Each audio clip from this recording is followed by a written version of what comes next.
కదా ఈ game changer, Daaku Maharaj అలానే సంక్రాంతికి వస్తుంది. ఈ మూడిట్లో ఏది హైప్ సొంతం చేసుకుంటుంది ఇప్పుడు రిలీజ్ అయిన మూడు థియేటికల్ చూస్తే అన్ని యాక్షన్ ఓరియంటెడ్ ఉన్నాయి. ప్యాక్డ్ యాక్షన్ ఉంది.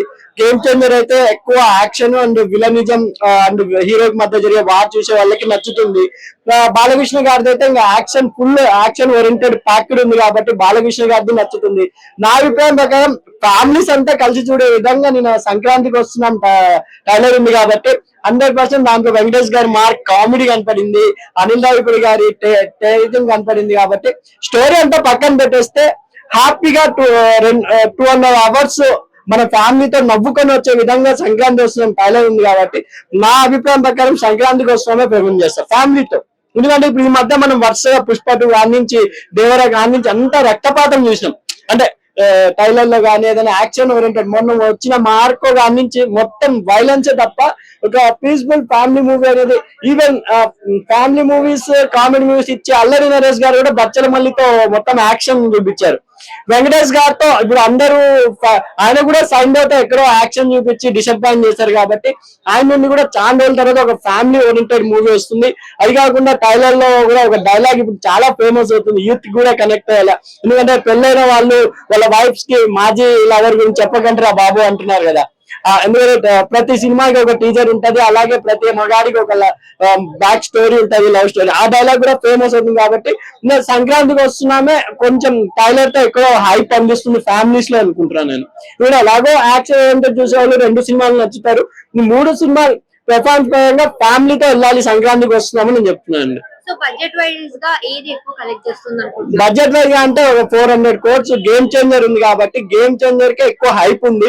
ఎందుకంటే రామ్ చరణ్ గారు ఆఫ్టర్ RRR తర్వాత ఈ సినిమా వస్తున్నారు కాబట్టి కొంచెం game changer all world wide గా రిలీజ్ అవుతుంది. అందుకని ప్రమోషన్స్ కూడా వాళ్ళు UK US అలా వెళ్తున్నారు. ఆల్రెడీ UK లో బుకింగ్స్ కూడా హౌస్ఫుల్ అయిపోయాయి అంటున్నారు.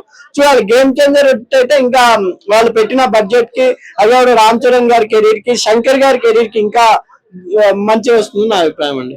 సో ఇప్పుడు గేమ్ చేంజర్ గురించి మాట్లాడుతున్నాం కాబట్టి ఆంధ్రప్రదేశ్ లో జరిగినటువంటి ఈవెంట్ అయితే చాలా సక్సెస్ఫుల్ గా జరిగింది. అండ్ ఈవెంట్ తర్వాత ఇద్దరు కుర్రాళ్ళు చనిపోవడం, ఇద్దరు బ్రదర్స్ అని తెలిసింది. ఒకే ఫ్యామిలీకి సంబంధించిన వాళ్ళంటే కొంచెం బాధ. ఎందుకంటే ఒకరు పోయినా ఒకరు తోడుంటారంటే ఇద్దరు మగవాళ్ళు ఒకే ఫ్యామిలీకి చెందిన వాళ్ళు వెళ్ళిపోవడం అంటే ఆ బాధ ప్రతి ఒక్కరికి తెలుస్తుంది కాబట్టి ఇదేమో ఈ మధ్య ఎన్నో ఒక ఫ్యాషన్ గా మన ఇండియాలో ఎందుకో ఏదైనా ఫ్యాషన్ గా జరిగితే ఫ్యాషన్ గా జరుగుతుంది.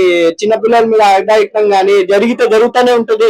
ఇప్పుడు అది నిజంగా జరిగిందా లేదంటే పొరపాటుగా జరిగిందా అని పక్కన పెడితే మొన్న పుష్ప 2 సినిమా థియేటర్ లో అది మర్చిపోక ముందు అసలు కనీసం 1 month కూడా కాలే. December 5th లో జరిగింది, January 6th కి మళ్ళీ ఇది జరగడం సేమ్ డేట్ అనుకుంటా కదా, December 4th January 4th అది జరగడం ఇంకా బాధాకరం. ఇప్పుడైనా ఇంకా మీదైనా ఇప్పుడు యూట్యూబ్ ఛానల్స్ ఎక్కువ అయిపోయినాయి, అది కాకుండా OTT ప్లాట్ఫామ్స్ ఎక్కువన్నాయి కాబట్టి మీరు ఎక్కడ రిలీజ్ ఈవెంట్ చేసినా ఎక్కువ మాధ్యమాల ప్రచార మాధ్యమాల ద్వారా ప్రేక్షకులు చూస్తారు కాబట్టి మనం ఇంకా మీద ప్రిలీజ్ ఈవెంట్స్ పెట్టకపోతే మంచిదని నా అభిప్రాయం. ఎందుకంటే దేవరాకి పెట్టలేదు, అందుకే సినిమా ఆడింది కదా. ఇప్పుడు అలాగే యూఎస్ఏలో UK లో జరుగుతున్నారు, అక్కడ కొంచెం పక్కబందిగా ఉంటారు కదా, అక్కడ ఎటువంటి ప్రమాదాలు జరగలేదు. నా అభిప్రాయం ప్రకారం ఇంకా మీదైనా ప్రిలీజ్ ఈవెంట్స్ లేకపోతే బాగుంది. ఆల్రెడీ పవన్ కళ్యాణ్ గారు స్పీచ్ లో కూడా చెప్పారు, మీరు జాగ్రత్తగా ఇళ్ళకి వెళ్ళండి, మీ ఇంట్లో వాళ్ళు వెయిట్ చేస్తుంటారు, మాకు అదే బాధ అదే భయం అన్నారు. కానీ అన్ఫార్చునేట్లీ వాళ్ళు వెళ్ళి అలా చనిపోవడం అనేది ఎలాగో అక్కడ జరగలేదు కాబట్టి అక్కడ పరిమాణం కాలేదు, వాళ్ళు వెళ్ళేటప్పుడు జరిగింది కాబట్టి ఇట్లాంటి ప్రీవియస్ ఫంక్షన్స్ ఇంకా మీద పెట్టారేమో అని నా అభిప్రాయం అండి. ఇప్పుడు సంధ్య థియేటర్ దగ్గర జరిగిందని అలానే గేమ్ చేంజర్ దాన్ని రెండింటిని సిమిలర్ గా తీసుకొని పవన్ కళ్యాణ్ గారిని అరెస్ట్ చేయాలి అని చెప్పేసి అయితే అంటున్నారు. దాని గురించి పవన్ కళ్యాణ్ గారు అక్కడ ఎటువంటి పరోక్షం లేదు, అక్కడ పోలీసుల సమక్షంలో అన్ని పర్మిషన్స్ తో విత్ గవర్నమెంట్ సపోర్ట్, అది కాకుండా విత్ జడ్ సెక్యూరిటీతో ఆయన కూడా ఒక పదవిలో ఉన్నారు కాబట్టి వచ్చారు. ఇప్పుడు ఇది ఒకటి జరిగింది కదా అని యాంటీస్ చెప్పడం నా అభిప్రాయం కాదు. ఎందుకంటే వాళ్ళు గేమ్ చేంజర్ ఫంక్షన్ మొత్తం అయిపోయినాక వెళ్ళేటప్పుడు చనిపోయారు. అక్కడ తొక్కిసలాటలో అవ్వలేదు, అది కాకుండా ఎక్కడ ఏమి తప్పు జరగలేదు కాబట్టి ప్రతిదీ వాళ్ళని అరెస్ట్ చేయాలి, వీళ్ళు అరెస్ట్ చేయాలి అంటే ముందు అవినీతి చేసిన వాళ్ళని రేపిస్టులని అరెస్ట్ చేయాలి. వాళ్ళ గురించి ఎవరు మాట్లాడడం లేదే. ఇది అనేవో పాలిటిక్స్ గా వెళ్తుంది కాబట్టి చూడాలి ఇంకా ఎటువంటి ఎక్కడి దాకా లాగుతారో. ఎందుకంటే సినిమా దగ్గర పడుతుంది. పాపం దిల్ రాజు గారు కూడా టెన్షన్ లో ఉన్నారు.